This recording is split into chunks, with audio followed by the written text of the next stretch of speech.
책 읽기 좋은 날 북쌤입니다. 오늘 마지막 시간이죠. 백만장자 시크릿 세 번째 시간 함께 하겠습니다. 2부가 백만장자의 17가지 시크릿이었거든요. 그 중에서 여러분들은 몇 가지를 좀 꼽으셨나요? 저는 오늘 이 시간에 3가지를 함께 공유하도록 할게요. 첫 번째, 내 인생의 부는 내가 만든다. 부자가 되고 싶으면 당신이 삶의 운전대를 쥐고 있다고 믿어라. 내 인생의 운전대, 특히 경제적인 삶의 운전대는 내가 쥐고 있다고 믿어야 한다. 이런 믿음이 없다면 자기 인생을 통제할 능력이 없다며 주저하고 있는 것과 같다. 경제적인 성공을 위해 할 수 있는 일이 없다고 생각하는 것이다. 이것은 부자의 태도가 아니다. 피해자인 척하는 사람을 어떻게 알 수 있을까? 그들이 드러내는 특징 3가지를 보면 확실히 알 수 있다. 저는 제가 피해자인 척한다고 생각을 안 했거든요. 그런데 이 3가지를 보면서 어쩌면 나도 과거에 피해자라고 생각하면서 살진 않았을까라는 생각을 좀 해봤습니다. 피해자인 척하는 사람들의 특징 첫 번째, 비난. 자신을 피해자라고 생각하는 사람들은 대개 비난하는 게임에 능숙하다. 되도록 많은 사람과 환경을 자신이 부자가 못 되는 이유로 삼는다. 이는 자신에게 이렇게 손가락이 돌아오지 않게 하기 위함이다. 라고 쓰여 있습니다. 두 번째, 피해자인 척하는 사람들의 특징 두 번째, 합리화. 그들은 또한 자기 상황을 합리화하거나 정당화한다. 돈은 중요한 게 아니야. 이런 식이다. 여기서 하나 물어보자. 남편이나 아내에게, 여자친구나 남자친구에게 또는 친구에게 넌 중요하지 않아 라고 말하면 당신의 곁에 어느 누가 오래 남아 있을까? 아마도 남을 사람이 없을 것이다. 돈도 마찬가지다. 노골적으로 이야기하겠다. 돈이 중요하지 않다고 말하는 사람은 돈이 없는 사람이다. 부자들은 돈의 중요성을 알고 있다. 우리 사회에서 돈이 차지하는 자리를 알고 있다. 피해자인 척하는 사람들의 특징 세 번째, 불평.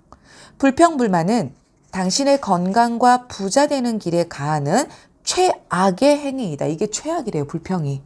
정말 최악이다. 왜냐고? 당신이 집중하는 곳이 커지기 마련이다. 저는 여기 한 줄에서 한참을 들여다봤어요. 당신이 집중하는 곳이 커지기 마련이다. 와, 불평할 때 당신은 어디에 집중하는가? 인생의 제대로 된 부분인가? 잘못된 부분인가? 분명히 잘못된 부분에 초점을 맞추고 있을 것이다. 집중하는 곳은 커지기 마련이니까 잘못된 부분이 점점 늘어날 것이다. 자기계발 분야의 지도자들은 끌어당김의 원칙을 이야기한다. 비슷한 것끼리는 잡아당기게 되어 있다. 불평을 한다는 것은 곧 쓰레기를 끌어당기고 있다는 뜻이다. 불평 많은 사람들의 인생은 고달프다. 부정적인 에너지에는 전염성이 있다. 그러니 불평 많은 사람들과는 되도록 멀리 떨어지는 게 상책이다.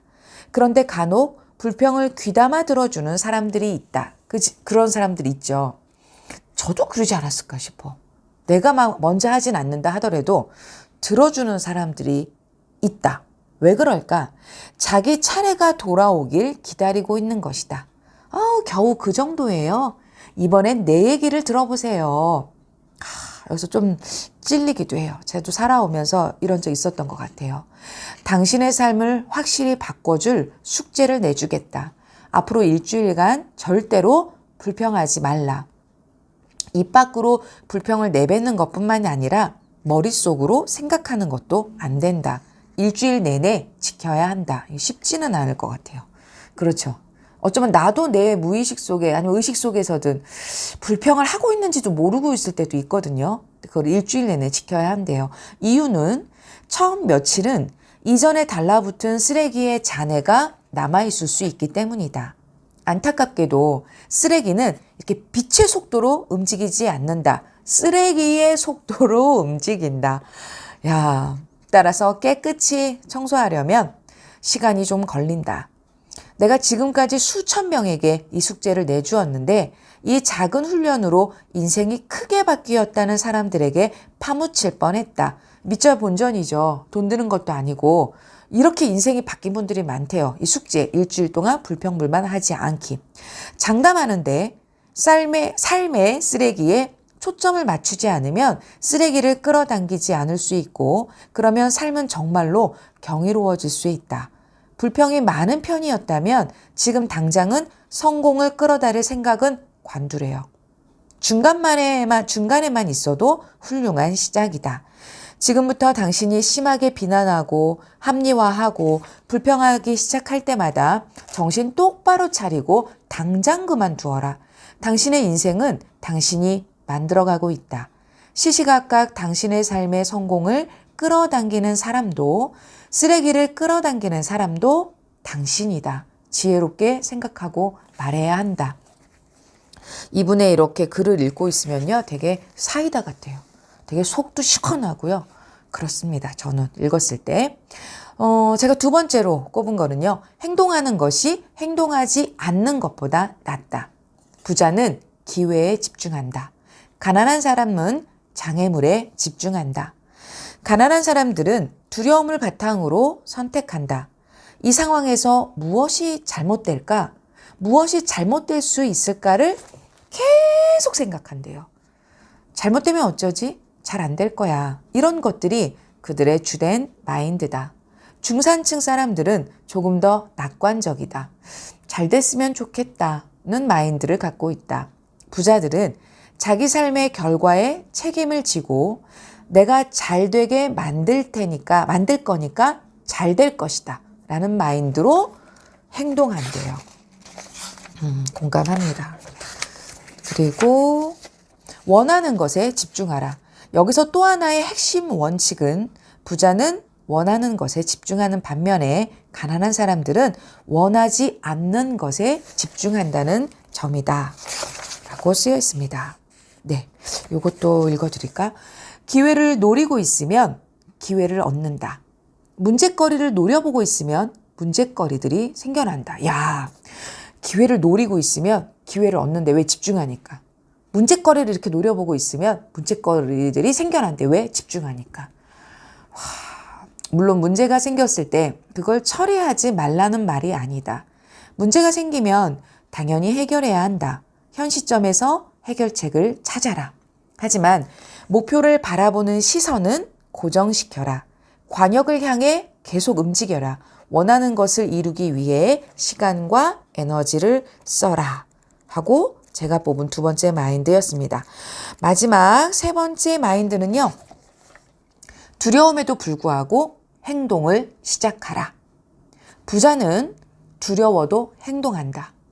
가난한 사람은 두려워서 행동하지 않는다. 이게 끝이에요. 저의 세 번째는. 근데 이게 너무너무 강력한 메시지였어요. 부자나 가난한 사람이나 두려운 건 똑같대요. 그런데 두려워도 행동한다. 누가? 부자는. 그런데 반대는 두려워서 행동하지 않는다. 야, 정말 짧고 굵게 강한 메시지였습니다. 제가 뽑은 세 가지는 여기까지고요. 에필로그 읽어드리면서 마무리할게요. 말하기는 쉽다. 행동이 필요하다. 이 책을 재미있게 읽었기를 바라지만 이 책에 나오는 원칙들을 이용하여 삶을 극적으로 향상시키는 것이 더 중요하다. 읽는 것만으로는 당신이 추구하는 변화를 일으킬 수 없다. 물론 읽는 것이 시작이지만 진짜로 성공하려면 직접 움직여야 한다. 행동이 필요하다. 머릿속에 작은 목소리가 훈련 따위는 필요 없어. 그럴 시간도 없어. 라고 속삭일 때 정신을 바짝 차려야 한다. 여기서 말하는 녀석은 누구인가? 과거에 프로그래밍이 만들어낸 내 마음이다. 그 마음은 당신을 지금 있는 곳에 편안한 지대에 잡아두려 한다. 귀담아 듣지 말라. 행동 지침을 실천하고 선언하고 그 다음에 당신의 인생이 하늘 높이 날아오르는 모습을 지켜보아라. 라고 쓰여 있습니다. 읽는 것에 그치지 말고 생각하는 데 그치지 말고 말하는 데 그치지 말고 실제로 행동해야 한다. 그리고 이렇게 쓰여 있네요. 마지막이에요.